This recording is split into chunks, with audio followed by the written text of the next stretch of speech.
Assalamualaikum warahmatullahi wabarakatuh. Selamat pagi anak-anakku kelas 11 MIA. Pembelajaran daring online hari ini tentang sifat-sifat alkana, alkena, alkuna. Pada pembelajaran sebelumnya, kalian sudah mempelajari tentang isomer pada alkana, alkena maupun alkuna. Nah, sekarang kita lanjut ke sifat-sifatnya.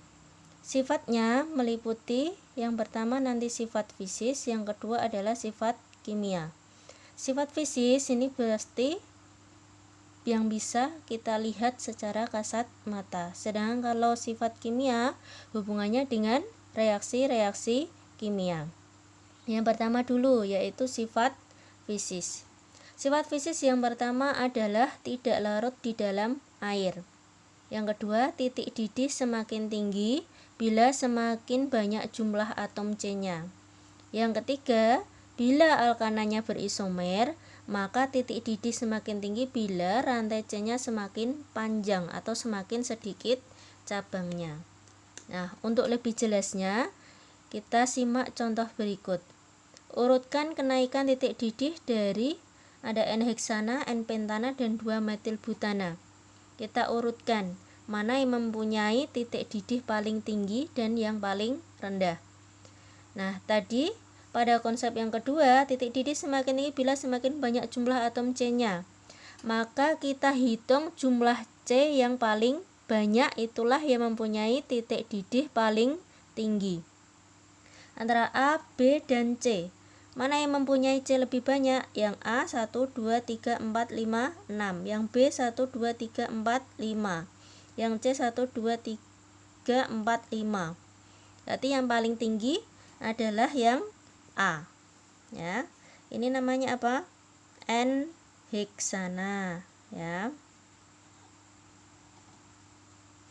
Kemudian ini tadi apa? N-pentana. Nah, ini namanya 2-metilbutana. Nah, di antara A, B, dan C, ini yang C-nya lebih banyak adalah N-heksana. Ada berapa? 6 C. Ini 5 atom C. Ini juga 5 atom C. Maka ini adalah untuk N-heksana ini paling tinggi. Titik didihnya. Sedangkan antara B dan C, karena ini sama-sama mempunyai 5 atom C, artinya ini berisomer. Ya.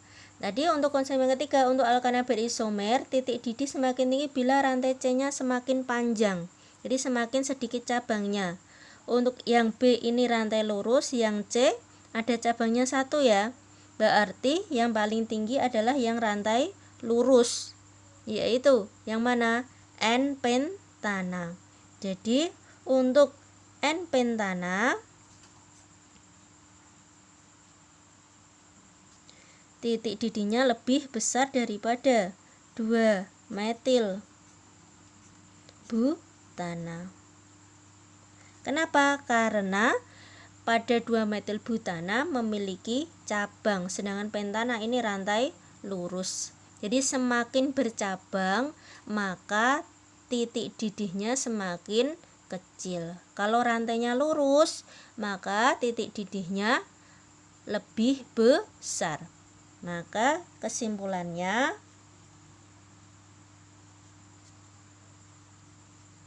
ya, titik didih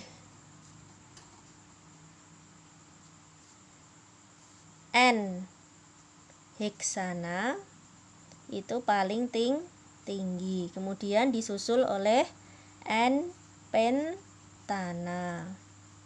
kemudian disusul oleh 2-metilbutana. Nah, bisa dimengerti ya, bisa kalian pahami cara mengurutkan kenaikan titik didih.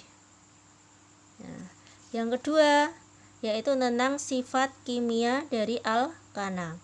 Kita akan pelajari tentang reaksi-reaksi kimia pada alkana.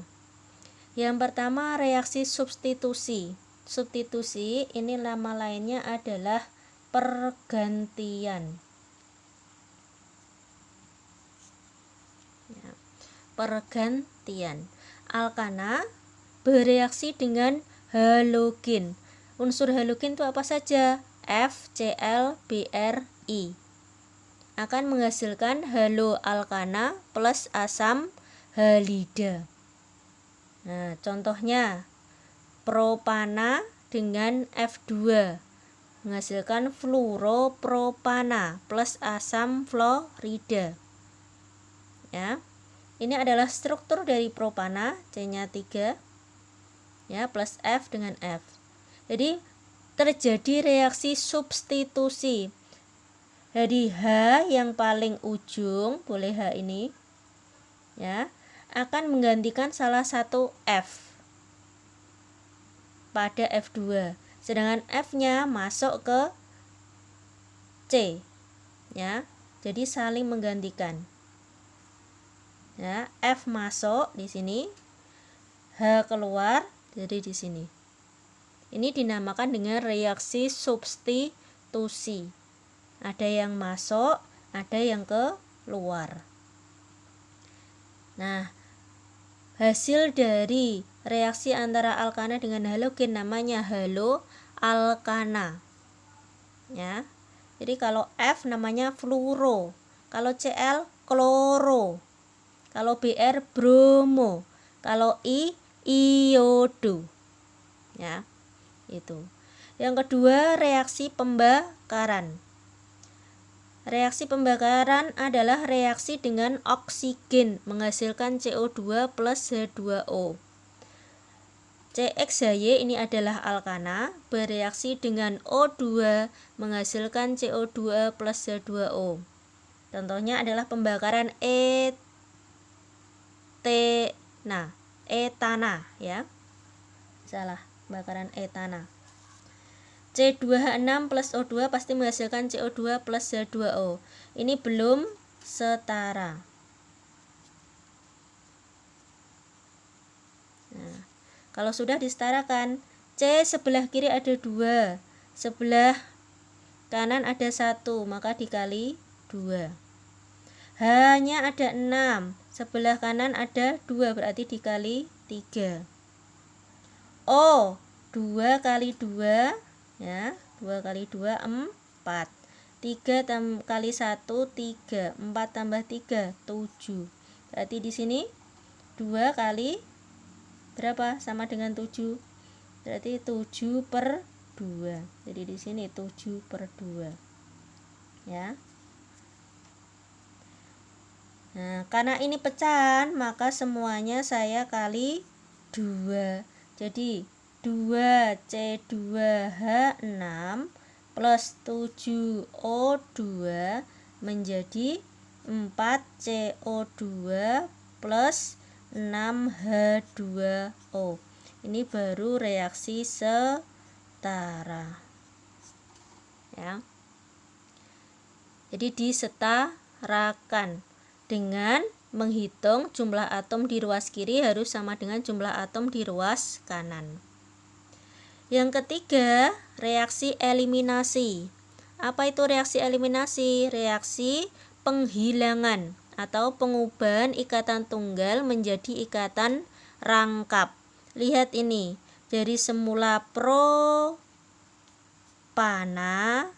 ya, berubah menjadi propena.